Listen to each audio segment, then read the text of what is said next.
Picture this. Your teen walks in from school. You say, "Hey, don't forget to do your homework today." They say, "Okay," and then head upstairs. A few hours pass, you're making dinner, answering emails, doing 100 parent things. Dinner ends, your teen grabs their cleats for soccer practice, and their friend is coming over after. You ask, "Hey, you finished your homework, right?" But then your teen instantly freezes, or shuts down, or snaps. And you know what happened. You're left thinking, I literally just reminded you earlier. You had all afternoon. What was going through your brain?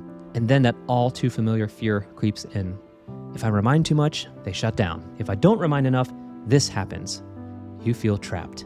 If you have an emotionally sensitive teen with ADHD, this moment happens way too often. It's not your teen cannot handle reminders or doesn't care. It's that the way we phrase the reminder does not activate the brain in the way we mean it to.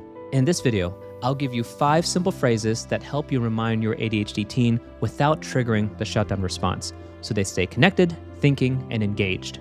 And one of them works even when they say, I don't know. My name is Dr. Michael Chayati, aka Dr. Michael. I'm a pediatrician who helps parents of emotionally sensitive, easily overwhelmed teens with ADHD rebuild connection and instill confidence. So let's get into it. Your teen is smart. Your teen cares. Your teen wants to do well. You know this already. But when they feel pressure, even a tiny bit, their brain goes into defense mode. And defense mode looks like shutting down, walking away, or just shrugging and saying, I don't know. Emotion hits the accelerator, while the brakes, which allow for time for processing and thinking, come later.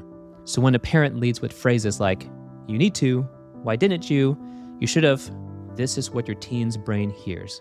You're failing again. Even if that's not what you meant. That's why we shift the language, not the tone. These next phrases are powerful ways to phrase a reminder without triggering the shutdown response. After working with hundreds of ADHD families, I see this pattern again and again. Questions open the brain to learning.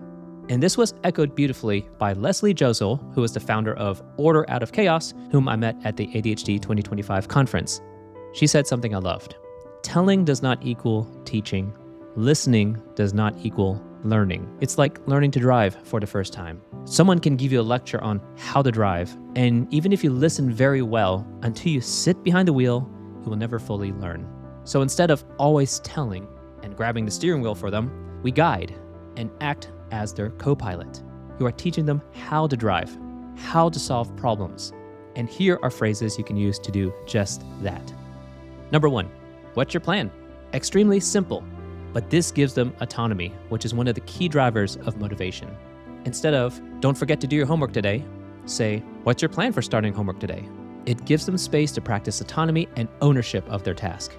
If they say, I don't know, then you can gently ask, okay, well, tell me what you do know. This gets their brain moving again. Number 2, anything that could get in the way. This helps them think ahead instead of getting blindsided. They start thinking proactively, not reactively. It also shifts the mood from, why didn't you think of this, to, let's plan this out together. Number 3, what are your priorities today? Not just what do you have to do. They may report 10 things they have to do, which feels nearly impossible to tackle.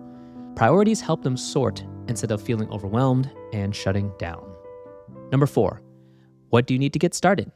Teens with ADHD usually struggle in 3 different areas of a task: getting started, staying with a task, and self-correcting or reflecting during and after the task.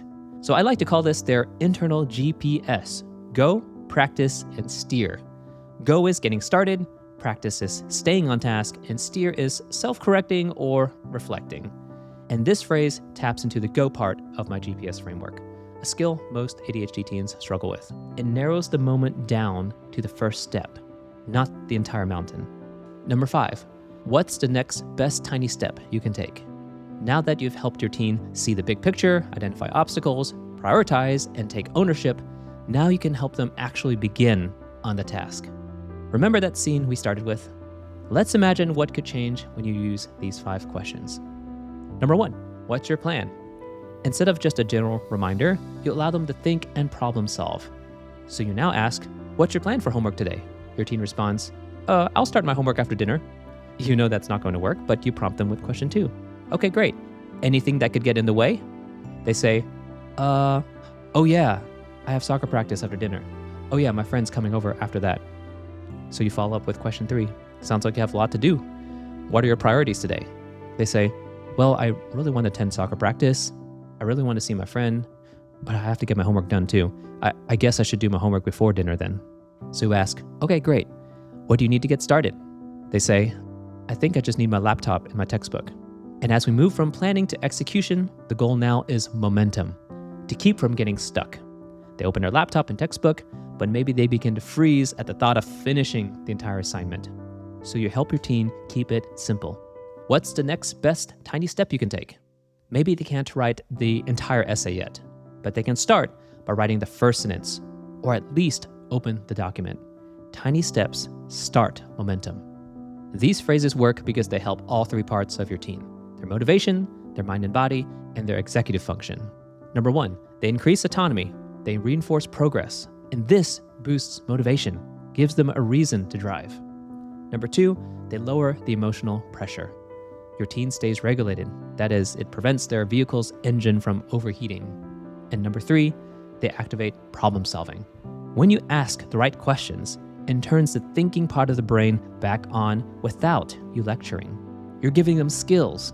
They're learning how to use their own internal GPS to navigate. Remember this, your teen isn't always trying to give you a hard time on purpose.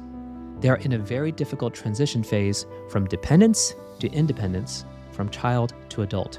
Because if nothing changes in our language, every reminder risks sounding like you're failing again, even if that's not what you meant. Over time, that can chip away at their confidence and your connection. But when you shift your language from pressure to curiosity, from commands to collaboration, your teen begins to open up more, shares their plans with you, shutdowns get shorter, and you begin replacing conflict with connection. When using these questions, you may have to prompt them the first few times or multiple times, but here's the hopeful truth. They eventually learn to ask themselves these questions. And here's the beautiful thing, all without your prompting. If this video helped, you may also enjoy this video on the screen where I go over practical steps you can take when your teen actually shuts down, so you have strategies to use in the moment. Stay hopeful and encouraged. You're doing such meaningful work. Keep connecting, and I'll see you next time.